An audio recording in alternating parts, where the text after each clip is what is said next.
Math का मतलब ही होता है दीपक सर।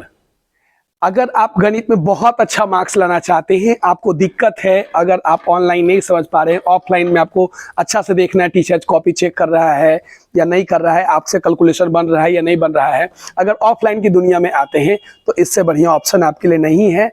आप आए, 27 तारीख से नया बैच स्टार्ट हो रहा है, आप बस डेमो देख लें। 1 सेकेंड में 2 सेकेंड में मैथ कैसे बनते हैं, बड़े बड़े कैलकुलेशन को कैसे इजी में लेकर के चलेंगे। जनरल कंपटीशन के मैथ स्टार्ट होने वाली है 27 मई से। आप लोग सभी एकजुट होकर के आए और मैथ का आनंद लें। आइए समझते हैं आज स्क्वायर के बारे में। स्क्वायर कैसे निकाला जाता है, तो हमने बस एक सूत्र दिया है कि अगर ए बी का स्क्वायर निकालना हो तो स्क्वायर की जगह अगर मैंने सी ले रखा है तो ए बी पर पावर सी है, तो पहले बी का स्क्वायर करना, मतलब पहले इसका स्क्वायर करना, उसके बाद फिर क्या करना, तीनों को आपस में गुना कर देना, और उसके बाद लास्ट में फिर आप किसको गुना कर लोगे, लास्ट में फिर आप ए को गुना कर लोगे। ठीक इसी प्रकार से यहाँ समझिएगा, जब दिक्कत होगा तो वीडियो को बढ़िया से फिर से बैक करके आप देख लीजिएगा। पहले क्या है, ये 24 का स्क्वायर, तो सबसे पहले इसका आप स्क्वायर कीजिए, लास्ट वाला का 4 का। जब इस 4 का स्क्वायर करेंगे तो 4 का स्क्वायर करते कितना होता है 16, बाकी हाथ में कितना बचा, 1 बच गया। फिर देखिए अब लास्ट स्टेप बीच में क्या करते हैं, बीच में इन तीनों को आपस में गुना करते हैं, तो 4 दूना 8, 4 दूना 8 और 8 दूना 16, और 16 और बाकी 1 जो था वो कितना हो गया भैया 17। फिर मेरे हाथ में बचा कितना, 1।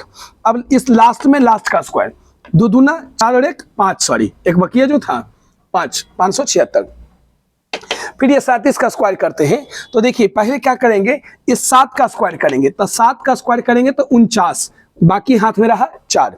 फिर बीच में क्या करेंगे, तीनों को सटा देंगे, तीनों को गुना करेंगे, 3 सती 21, 21 दूनी 42, और 42 और 4, 42 और 4 46, फिर बाकी हाथ में कितना बचा 4।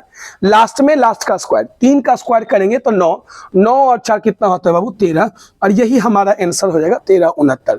फिर कितना करेंगे, 86 का स्क्वायर, लास्ट में कितना है 6 है, तो 6 का स्क्वायर करेंगे तो कितना हो गया भैया 36, बाकी हाथ कितना बचा 3, बीच में तीनों को गुना, तो 8 छक 48, और 48 और दूनी 96, 48 दूनी 96 या 96 3 99, तो बाकी हाथ में कितना बचा, बाकी हाथ में बच गया मेरा 9।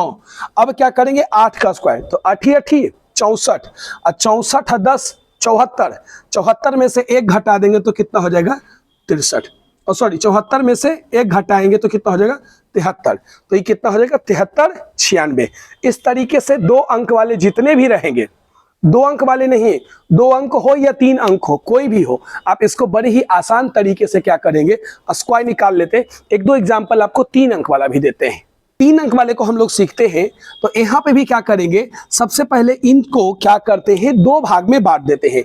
1 अंक वाले को छेकेंगे, ऐसे ऐसे करके क्या करें, पहले बांट देते हैं, तो कितने हो जाएंगे भैया मेरे, तो हो जाएंगे 2-2 अंक में। अब क्या करते हैं, तो इस 3 का पहले स्क्वायर कर दो, तो 3 का स्क्वायर करोगे तो भाई मेरे कितने हो जाएंगे 9, 3 का स्क्वायर किए तो 9, बाकी हाथ में तो कुछ भी नहीं बचा। तो अब कितना करते हैं, सेकेंड स्टेप में क्या बोले थे, बीच वाले स्टेप को क्या है ABC, मतलब तीनों को गुना करना था, तो ABC करिए, तो तीनों को गुना, तो 12 गुना 3, तो 12 3 36, और दूना 36 दूना 72, तो 36 दूना 72 का 72 का लिखा गया 2, बाकी हाथ में कितना बचा भैया, बाकी हाथ में बचा 7।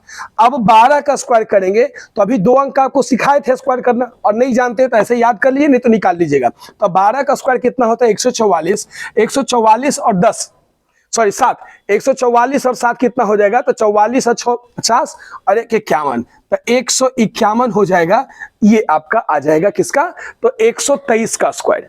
अब फिर निकाल लेते क्या, वो 258 का स्क्वायर, तो कैसे निकालेंगे, तो 8 का स्क्वायर करेंगे, तो 8 का स्क्वायर करेंगे तो 64, बाकी हाथ में कितना बचा भैया 6। बीच में क्या करते हैं ABC, तीनों को आपस में गुना करते हैं ABC, तो देखिए 25 गुना 8, तो 25 80 कितना होता है 200, 25 80 200, और 200 गुना 2 बराबर 400, तो 400 प्लस 6, तो 406, तो बाकी हाथ में कितना बचा भैया 406 लिखते, तो 6 लिख दिए, बाकी हाथ में कितना बच गया 40, 40 बच गया, याद रखिएगा।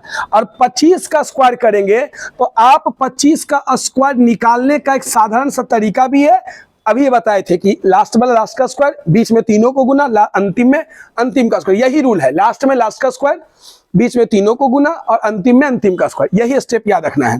तो यहाँ पे क्या करेंगे मेरे भाई, तो यहाँ पे एक जिसके अंत में 5 हो, जिसका यूनिट डिजिट 5 होता हो, तो उसकी एक बहुत साधारण सा तरीका है, क्या है, तो 5 का स्क्वायर लिख दो 25, और अगर 2 है या 3 है जो भी रहेगा उससे एक संख्या बढ़ा लेना, तो 2 से एक संख्या बढ़ा लो तो 3, तो 3 दूनी 6, गुना कर देना है, एक संख्या बढ़ा करके गुना कर देना है।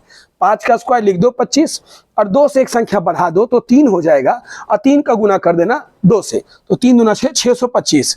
और इधर बाकी जो बचा हुआ था 40, तो इसको भी तो जोड़ दोगे, तो कुल कितने हो जाएंगे, 665। तो यहाँ पर लिख दीजिए 665, यही आपका क्या हो जाएगा, 3 अंक वाला का भी ये निकल जाएगा। तो इस तरीके से क्या करते हैं वो सीख लीजिएगा फिर से। लास्ट में लास्ट का स्क्वायर, बीच में तीनों को गुना जिसको 2 पार्ट में बांटा था, और अंत में अंत का स्क्वायर। तो इसका जवाब आपको देना है कि इसका जवाब क्या होगा, ये आपको बताना है। स्क्वायर का एक बेहतर फंडा और आता है। बेहतर फंडा क्या होता है, अगर आप एक एक का स्क्वायर करते हैं, तो एक एक का स्क्वायर करेंगे तो यहाँ पर बहुत साधारण सा तरीका होता है, इसको गिन लेना होता है कि कितने एक है, तो 2 एक है तो लिख देना है 1 1 2, और फिर घटते क्रम में 1 तक पहुंच जाना है, यही इसका क्या हो जाता है मेरे भाई, स्क्वायर हो जाता है। ठीक उसी प्रकार से 1 1 1, अगर 3 का 1 हो गया, 3 एक बीच में हो गया, तो लिख लेना है 1 2 3, और फिर घट जाइए कहां तक, 1 तक, 2 1, यही इसका आंसर हो जाएगा। फिर क्या करते वो 1 1 1 1 1, अगर इस तरह का रह गया स्क्वायर, तो क्या करेंगे ऐसे मैथ में, तो गिन लेना है कि 1 को कितने बार है, तो 1 2 3 4 5, 5 एक है तो गिन लीजिए 1 2 3 4 5, घट जाइए 4 3 2 1, यही क्या हो जाएगा, इसका आंसर हो जाएगा। तो क्या मुझे आप बता सकते हैं, क्या आप मुझे बता सकते हैं कि 99 का स्क्वायर क्या होगा, क्या आप मुझे बता सकते हैं 7777 का स्क्वायर क्या होगा? आप मुझे इसका कमेंट बॉक्स में जरूर जवाब दीजिएगा, और अगर नहीं समझ में आएगा तो फिर मैं इसको बताऊंगा। धन्यवाद।